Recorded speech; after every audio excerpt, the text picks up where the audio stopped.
Ever wondered who might be lurking behind the friendly face of your caregiver? Meet Amy Archer-Gilligan. Born in a simple Connecticut home, Amy's life seemed to follow a familiar course.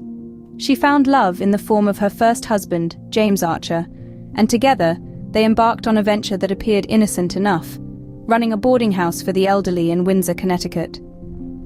The birth of their daughter, Mary, brought joy and a sense of normalcy. However, normalcy was short-lived. James Archer met an untimely death, leaving Amy a widow.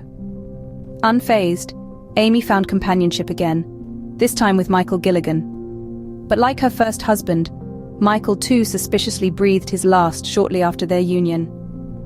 Amy, now twice a widow, managed her boarding house alone. So, a seemingly normal woman running a boarding house, but deaths seemed to follow her. Coincidence or something more sinister? Dozens of elderly residents died under Amy's care, all with the same cause of death: poisoning. The once bustling boarding house, filled with laughter and stories of yesteryears, was slowly being shrouded in a veil of mystery. Many of the elderly residents, seemingly healthy and full of life, suddenly passed away. The common thread? They all left their earthly possessions to Amy in their wills. Coincidence or a chilling pattern? But the plot thickens. It was suspected that Amy was poisoning her residents, not out of disdain or hatred, but for something far more sinister: financial gain. The promise of a peaceful twilight years was replaced with a lethal cocktail of deceit and greed. The very person they trusted to care for them in their golden years was the architect of their untimely demise. What started as a care home for the elderly quickly turned into a house of horrors. Suspicion arose when a relative of one of the victims demanded an investigation, and the truth was chilling. In the quiet town of Windsor, Connecticut, whispers of foul play began to circulate, leading to an in-depth investigation into Amy Archer-Gilligan's boarding house. The local authorities, initially skeptical, soon found evidence of a series of poisonings that painted a dark picture of what was supposed to be a safe haven for the elderly. Amy's trial was a spectacle, attracting attention far beyond Windsor. The media descended in droves, feeding the public's morbid curiosity with sensational headlines and lurid details.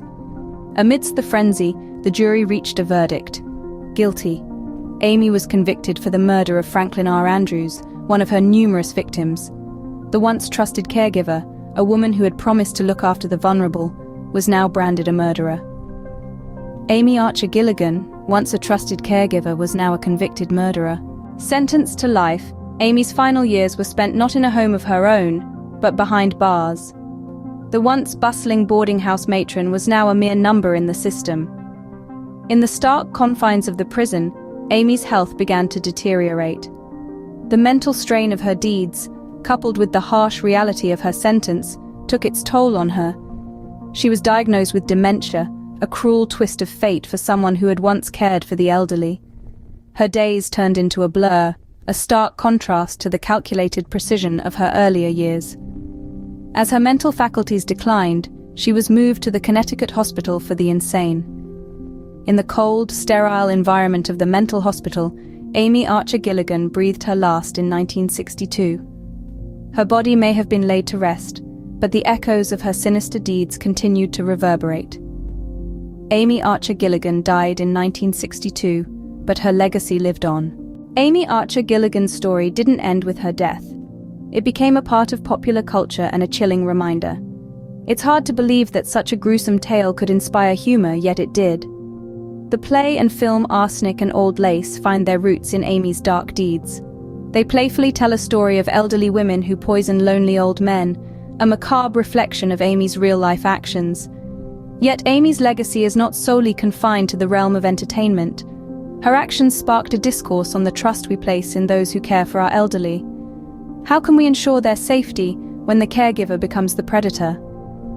Amy's story casts a long, dark shadow over these issues, a shadow we're still trying to escape. Amy Archer-Gilligan, a name that went down in history not as a caregiver but as a cold-blooded murderer.